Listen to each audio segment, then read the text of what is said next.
रहते थे कभी जिनके दिल में हम जान से प्यारों की तरह, आज उन्हीं के महफिल में बैठे हैं गुनाहगारों की तरह।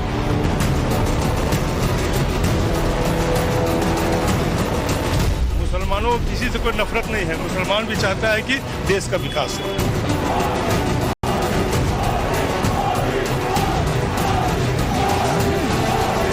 देश के लिए नरेंद्र मोदी चाहिए, बिहार के लिए नीतीश कुमार चाहिए और मुंगेर के लिए ललन बाबू चाहिए। नमस्कार, धरती पुत्र आप देख रहे हैं, आपके साथ मैं हूं विद्यानाथ झा।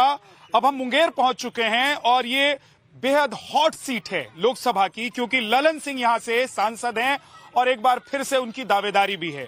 नीतीश कुमार के बेहद करीबी रहे, हालांकि पिछले दिनों जो घटनाक्रम बिहार में हमने देखा उसके बाद ललन सिंह और नीतीश कुमार के बीच थोड़ी दूरी देखने को मिली। तो क्या एनडीए की तरफ से एक बार फिर ललन सिंह यहां से चुनाव लड़ेंगे या फिर कोई और नया चेहरा यहां पर होगा? आनंद सिंह की पत्नी जो हैं वो भी दावेदारी यहां से ठोक रही हैं। हालांकि मैं आपको बता दूं, जातिगत समीकरण जो यहां का है, भूमिहार उम्मीदवार सबसे मुफीद माना जाता है यहां पर, क्योंकि भूमिहारों की जनसंख्या यहां ज्यादा है। वो माने जाते हैं कि जिसको चाहे जिता दे, जिसको चाहे हरा दे। लेकिन इसके अलावा यादव, मुस्लिम और अन्य वर्ग के जो लोग हैं वो भी यहां पर हैं, बड़ी संख्या में वो वोटर हैं। तो आज हम यहां के लोगों से जरा समझेंगे, जानेंगे कि मुंगेर की धरती से किसके लिए आवाज उठ रही है। क्या 10 साल जो प्रधानमंत्री नरेंद्र मोदी का कार्यकाल रहा है उसमें लोगों को लग रहा है कि एक बार फिर से मोदी जी को मौका देना चाहिए? 24 में 400 पार बीजेपी एनडीए को जाना चाहिए या नहीं जाना चाहिए? अब मुंगेर की जनता क्या चाह रही है? 24 में कौन? मुंगेर की जनता एनडीए की सरकार केंद्र में चाहती है। अब की बार 400 पार, कोई भी उम्मीदवार हो वो एनडीए का उम्मीदवार होगा, उसको हम लोग भारी मतों से यहाँ से जिताएंगे। नरेंद्र मोदी, नीतीश जी, इनके दोनों के साथ जो है ये कार्रवाई, जो डबल इंजन का जो समीकरण है, यही चलेगा और ये आंधी की तरह चलता है और इसमें सब कुछ ये जो है वो दूसरे विरोधी दल पूरी तरह से जीरो पर आउट हो जाते हैं। ठीक है, अब देखिए तिलक चंदन लगा कर आए हैं तो मुझे उधर अयोध्या की याद आ गई, है ना?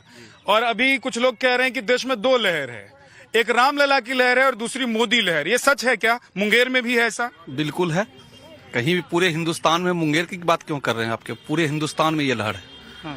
हाँ। तो रामलला के रथ पर सवार होकर बीजेपी निकल जाएगी? रामलला के रथ पर नहीं, बल्कि जो गरीबों के लिए काम किए हैं नरेंद्र मोदी जी या नीतीश कुमार जी, उसके रथ पे सवार होकर के निकलेंगे। रामलला तो अपने जगह पे हैं, वो तो हम लोगों के महापुरुष हैं, इसलिए करके उनको याद करते हैं हम लोग। लेकिन रामलला का फैक्टर, बहुत बड़ा फैक्टर आप उनको नहीं बनाइए। रामलला के नाम पर कुछ लोग बीजेपी के साथ जाएंगे क्या? बिल्कुल जाएंगे, क्यों नहीं जाएंगे? जाना ही चाहिए। धर्म को राजनीति में मिलाएंगे? नहीं, धर्म को राजनीति में नहीं मिलाना है। आखिर रामलला भी तो एक मर्यादा पुरुषोत्तम थे, वो आज तक बंद पड़े हुए थे। अगर वो पंडाल से बाहर निकल के मंदिर में आए तो वो गौरव की बात है हम लोगों के लिए। रॉबिन भाई, ये बताइए कि यहाँ का रॉबिन हुड कौन है? मोदी जी। मोदी जी हैं इधर भी, बिहार में भी? किस लिए? बस मोदी एक राष्ट्रीय नहीं, अंतर्राष्ट्रीय। जब हम लोग मोदी जी को देखते हैं तो हम लोग में एक अलग सी ऊर्जा है। एक सीना 56 इंच का हो जाता तो जवानी का खून तो खौलता ही है, 56 से 72 75 भी चला जाता है। ये मोदी जी का है। कपड़ा फाड़ के निकल जाता है। एनडीए से प्रत्याशी कोई भी हो, वोट मोदी जी को ही देख के ही पड़ेगा।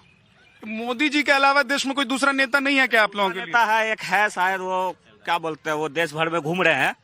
अब उनको कोई बोल देता है, कुछ भी बोल देता है, तो वैसे लोगों को वोट देने से क्या फायदा? अरे एक बार वोट दे, क्या पता मोदी जी से बढ़िया आदमी निकले। आलू से सोना बना देंगे। तो ये तो अच्छी बात है कि आलू को आलू से सोना बना देंगे, तो आलू कौन खाएगा फिर? आलू कैसे खाएंगे? तो सोना भी शरीर के लिए अच्छा? नहीं, सोना शरीर के लिए अच्छा ना है, सोना और राजमाता के लिए अच्छा है, जिसे हम लोग राजमाता बोलते हैं। जिनको अपने बेटे को ही प्रधानमंत्री बनाते देखना है तो वो खुश रहे। हमें मोदी जी को प्रधानमंत्री देखना है, इसलिए एनडीए का प्रत्याशी जो भी मुंगेर में हो, हमको नहीं पता कौन आता, हम किसको वोट दिए आज तक ये भी नहीं पता। मोदी जी कमल देकर पहला वोट आज तक दिए मोदी जी को, और जब तक है तो मोदी जी है, कमल का फूल है और कुछ नहीं। आपका क्या नाम है सर? अरुण कुमार सिंह है। अरुण जी, एक चीज बताइए कि अब भूमिहार समाज से आते हैं जी। अच्छा, तो भूमिहार क्या भूमिहार को ही चुनेगा? जात पात चल रहा है बिहार में कि नहीं? जरूरी नहीं, समाज के अंतिम पैदान पर जो व्यक्ति सपोर्ट करेगा उसी को चुनेगा। मोदी जी उसी के प्रतीक हैं। समाज के अंतिम पैदान पर जो आदमी बैठा हुआ है, हर एक घर को 5 किलो अनाज, चाहे हिंदू हो चाहे मुस्लिम हो, सभी को उसका लाभ मिल रहा है, उनकी गारंटी है। जिस समय हम 18 साल के हुए, जब मेरा वोटर आई कार्ड बना, तो मतलब जिसका जो हमें अच्छा लगता था उसको वोट देते थे, लेकिन अब हमको मोदी जी के अलावा कोई अच्छा ही नहीं लगता, कोई नेता ही अच्छा नहीं लगता, उसका कार्यकाल। तो मतलब आप मोदी भक्त हैं कि अंधभक्त हैं? अंधभक्त बोलिए या मोदी भक्त बोलिए, तो इस तरह की भक्ति तो कम से कम अपने नेता को चुनने में ठीक नहीं होती। नहीं, हम तो काम अच्छा होना चाहिए। काम तो मोदी जी तो इतना 370 धारा कांग्रेस भी हटा सकती थी, आज तक नहीं हटाई। अयोध्या में राम मंदिर कांग्रेस भी बनवा सकती थी, हम कांग्रेस को वोट देते, लेकिन नहीं बनवाई। गुमराह करके रखे लोगों को कि अगर 370 धारा हटेगा तो दंगा हो जाएगा। आज 370 धारा हटा, वो मतलब पड़ाका तक नहीं फूटा शहर में। राम की लहर से क्या मुसलमानों को थोड़ी तकलीफ है? मुसलमानों को किसी से कोई नफरत नहीं है, मुसलमान भी चाहता है कि देश का विकास हो। कुछ मुसलमान कह रहे हैं कि मुसलमानों को दबाया जा रहा है, और ये क्योंकि हिंदुओं की सरकार है इसलिए दबा रही है। हम तो नहीं जाएंगे भैया मोदी जी के साथ, योगी जी के नेताओं के साथ। हम बिहार में रहते हैं, आज तक बिहार के अंदर में इस तरह की बात कभी नहीं हुई है। खासकर मुंगेर के अंदर में हमारे सारे हिंदू नेता हैं, यहाँ हैं, हम मुसलमान नेता हैं, हम लोग एक साथ बैठते हैं, उठते हैं, खाते हैं, पीते हैं और राजनीति भी करते हैं। भेदभाव तो नहीं होता? कोई तरह का भेदभाव नहीं। इत्तेफाक है कि जहाँ मेरा कारोबार है, जहाँ मेरा व्यापार है, वो भारतीय जनता पार्टी के गढ़ में है। आज तक मेरा एक तिनका तक जो है इधर से उधर नहीं हुआ। मॉब लिंचिंग तो नहीं हुई है कभी? कभी नहीं। मुंगेर ये ऐतिहासिक धरती है, आप जानते होंगे, ये मीर कासिम राजा करण की धरती है। यहाँ पर जो हम लोग का जो वातावरण है बहुत ही सुंदर वातावरण। नाम बताइए एक बार फिर से। मोहम्मद शरफुद्दीन। नाम बताइए। निरंजन कुमार सिंह। निरंजन कुमार सिंह, तो भूमियार से कि राजपूत? भूमियार। थोड़ा कंफ्यूजन हो जाता है, सिंह दोनों में हो जाता है ना जी। हाँ, तो ये भूमियारों सबसे ज्यादा भूमियार यहाँ पर हैं, है ना, इस लोकसभा क्षेत्र में। तो आप लोग क्या चाहते हैं इस बार?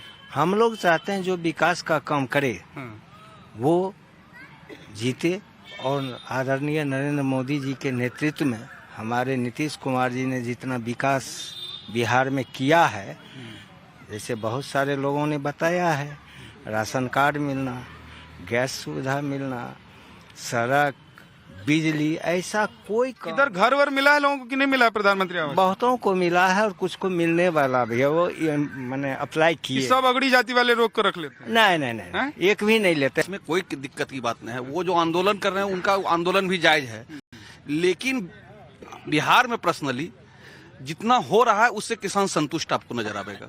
अच्छा, जो मिल रहा है किसान को, जो भी नरेंद्र मोदी जी दे रहे हैं बीजेपी की सरकार केंद्र से या फिर नीतीश कुमार की सरकार, वो काफी चीज है। अच्छा, वो संतुष्ट है किसान यहाँ का, और ये मिलता रहेगा तो किसान खुश रहा है। अच्छा, एक चीज बताइए। बार बार जो है हर समय ये बोल रहे हैं कि पलट जाते हैं। पलट तो जाते हैं, इसमें बोलना क्या जाते हैं। तो आप अगर नीतीश जी के अगर समर्थक हैं तो हमको नहीं बोलने में। नीतीश जी के समर्थक नहीं, हम बिहार के हैं, हम बिहार के समर्थक हैं। तो नीतीश जी से अच्छा ऑप्शन नहीं है? आखिर उनमें कोई क्वालिटी तो है, तभी तो लोग उनको पसंद कर रहे हैं। उनकी भी क्वालिटी। तो एक मजबूरी भी होती है ना कि भाई नीतीश जी नहीं तो क्या, तो ये नीतीश जी जो है लोगों की मजबूरी तो नहीं बन गए? एक लाइन में कहता हूं कि देश के लिए नरेंद्र मोदी चाहिए, बिहार के लिए नीतीश कुमार चाहिए, और मुंगेर के लिए ललन बाबू चाहिए। ललन बाबू चाहिए, बिल्कुल। और ललन बाबू से बहुत सारे लोग नाराज हैं। हर आदमी से कोई न कोई नाराज रहता है, कुछ न कुछ। खुद नीतीश बाबू नाराज है? ना, काहे नीतीश बाबू नाराज रहेंगे? वो आप लोग बता रहे हैं कि नीतीश बाबू नाराज हैं। नहीं है, कोई नहीं नाराज है। अच्छा, चलिए, उनके लोकसभा क्षेत्र के लोग बोल रहे हैं तो उनकी बातों को मान लेना चाहिए। आपका क्या नाम है? मेरा नाम पंकज तंती है। एक सच्ची बताइएगा। जी, बोला जाए। एक तो राम लहर है कि नहीं है, मुंगेर का मुद्दा क्या है, और मोदी चाहिए कि नहीं चाहिए? 3 बात है। देखिए, देश के लिए और दुनिया के लिए मोदी बहुत जरूरी है, और मुंगेर के लिए ललन बाबू बहुत जरूरी है। जी। अच्छा, और राम लहर? राम लहर तो राम जी हैं, वो तो सब दिन है। फायदा किसको होगा? देश के जनता को होगा। क्या जी? जी सर, बोलिए, पूछिए, क्या मैंने पूछा 3 बातें हैं, इसमें आप बताइए आपकी राय क्या है? आप कहीं और खोए तो नहीं थे कि मोदी जी आ ही रहे हैं, तब बोलना ही क्या है? देखिए, राम लहर जो है 550 सालों की तपस्या, जो सनातन धर्म को मानने वाले हैं, उनकी तपस्या पूर्ण हुई, हमारे सपने पूरे। उसका बीजेपी को फायदा होगा कि कांग्रेस को फायदा होगा कि आरजेडी को होगा? ये किसी को फायदा नहीं होगा। आम जनमानस में एक मैसेज गया है कि मोदी जी है तो मुमकिन है। मोदी जी राम लला को है तो ये स्वाभाविक है कि आम जनता मोदी जी को ही वोट करेगा। सच में ऐसा है क्या ये कह रहे हैं कि जो रामलला का मंदिर बनवाए हैं वो मोदी जी को जनता लाएगी क्योंकि जनता जुड़ी हुई है। सबसे पहली बात आप लोग एक बात बताइए कि राम आस्था का विषय है कि राजनीति का? आपको क्या लगता है? आपको क्या लगता है? हमको तो लगता है राम राम है, राजनीति राजनीति है। तो राजनीति जब मोदी जी राम के सहारे हैं, राम सबों के आस्था का केंद्र बिंदु है और उसी आस्था के परिचायक मोदी जी हैं, फिर सबों के दिलों में होना स्वाभाविक है। मोदी जी इस प्रकार क्यों नहीं देखते? दूसरी बात आपने बराबर में सुन रहा हूँ, बिहार और केंद्र की जो राजनीतिक परिदृश्य स्थितियां अलग है।